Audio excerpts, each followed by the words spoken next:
So today, we get to talk about some hockey.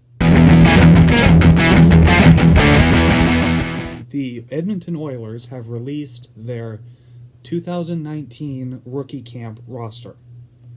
So a lot of these guys are either coming to Bakersfield or going back to juniors.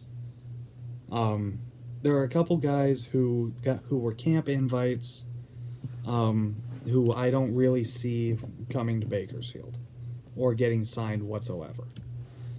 Of course, prove me wrong. Great. So how we're gonna do this is we're gonna go from the net out. So we're gonna go goalies, defense, forwards, and then when it comes to stats, I'm gonna try to do it in lowest to highest in terms of what league he was in. So starting with the goalies, you have the hometown kid, number 50, Stuart Skinner.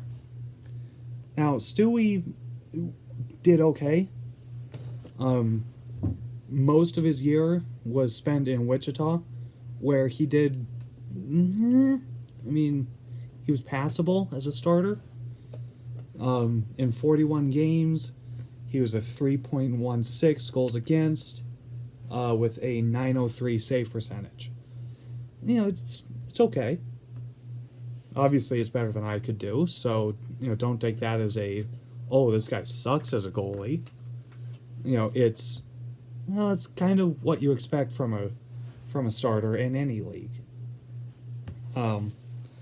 Then during the regular season with the Condors, he got into 6 games, was a 299 goals against, and a 879 save percentage. Obviously, you'd like that save percentage to go up a pretty decent chunk. But at the same time, he got into some games where he was just getting shelled, where he had no chance. So really, you just want to see that kind of mental progression, I guess, during the regular season. Then in the playoffs, he showed that he could handle it, because in the 4 games he got into, he was a 2.39 with a 918 save percentage. So, that's kind of what you're looking for, is something closer to that. And then you have number 32, Olivier Aubry. So this one's pretty easy. He's going back to the cube. He's not eligible to play in the AHL, but they're still looking at him to say, okay, what did you do last year? And, how are you going to try and force us to keep you on the roster this year? Of course, they won't, because he's not going to beat out Koskinen or Mike Smith. Unless, of course, I'm incredibly wrong, which is a possibility. So, Olivier played his entire season with the Drummondville Voltigeurs, which I'm pretty sure is the pronunciation. If there are any French, Canadians who watch this, don't rip me in the comments. I'm from California. I don't speak French. So Olivier got into 48 games in the regular season, was a 2.43 goals against, with a 902 save percentage. That's not bad. That's not bad for a starter. Especially for the Q. Again, kind of like with Skinner, you want to see the goals against average go down and the save percentage go up, but you also want that for your backups too. So, really, it is just get better. And then 3 games and the playoffs, he was at 2.27 goals against with a 905 save percentage. And then come to the kid from St. Catharines, Ontario, number 30, Dylan Wells. So Dylan, I thought, played pretty well. He wasn't great, but again, rookie. In 22 games with Wichita, he was a 304 goals against with a 912 save percentage, which, hey, great. And then in 12 games with the Condors, he was a 2.85 goals against with a 909 save percentage. So yeah, his save percentage went down a bit, but he was also playing in a higher league, so you got to give him a bit of a pass. Then he got into one game in the playoffs where Shane Starrett just got rocked. Didn't let in any goals though, which is great. So really, the only competition here is between Skinner and Wells as who's going to be the Condor backup.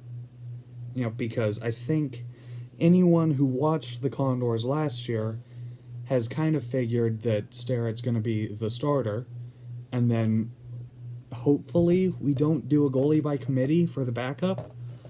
Hopefully it's, okay, this is our starter, this is our backup, and this is our guy in Wichita.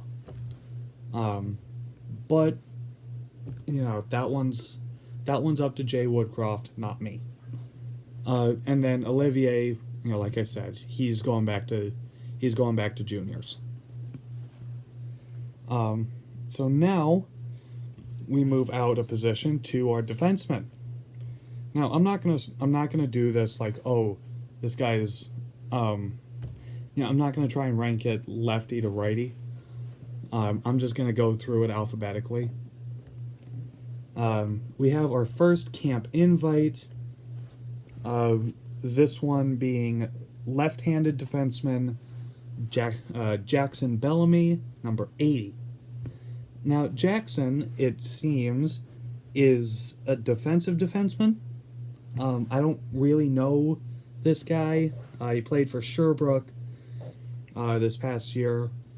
In 60 games, put up 16 points and 48 penalty minutes, and he was a +7. And then in 10 games in the playoffs, had 2 assists for 2 points with 2 penalty minutes and was even. I don't really think he will get signed. If he does, cool. If he doesn't, you probably brought him in just to motivate some of your other defensemen.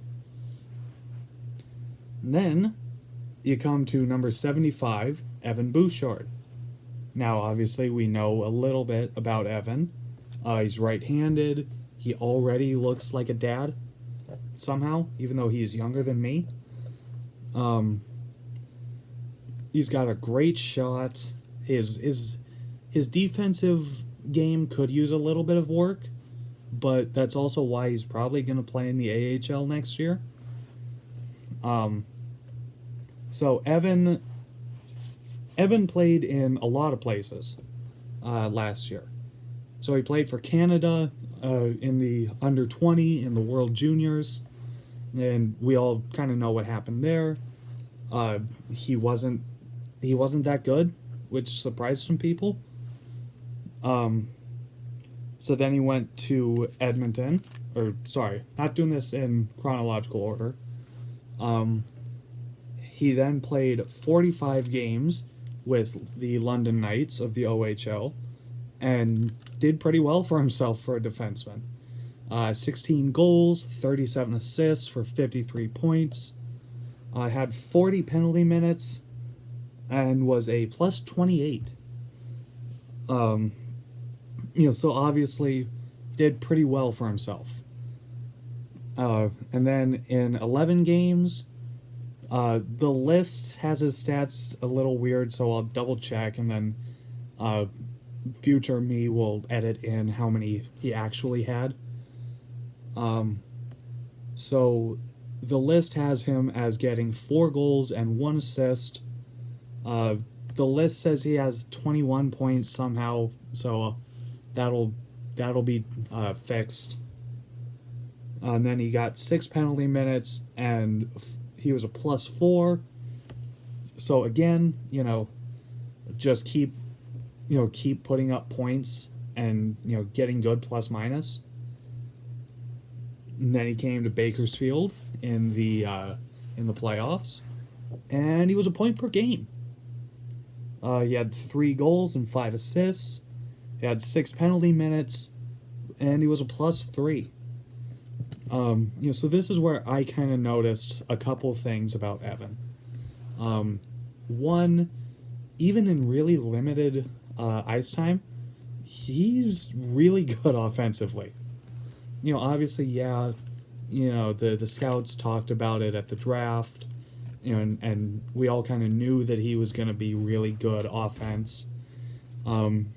His defense, sure, little questionable at times, but he was also playing his first 8 games in the league, and it was in the playoffs. I think I'll take a little bit defensively for point per game through your first 8 games. And then, now we're going to talk about his 7 games up in Edmonton. He didn't do much.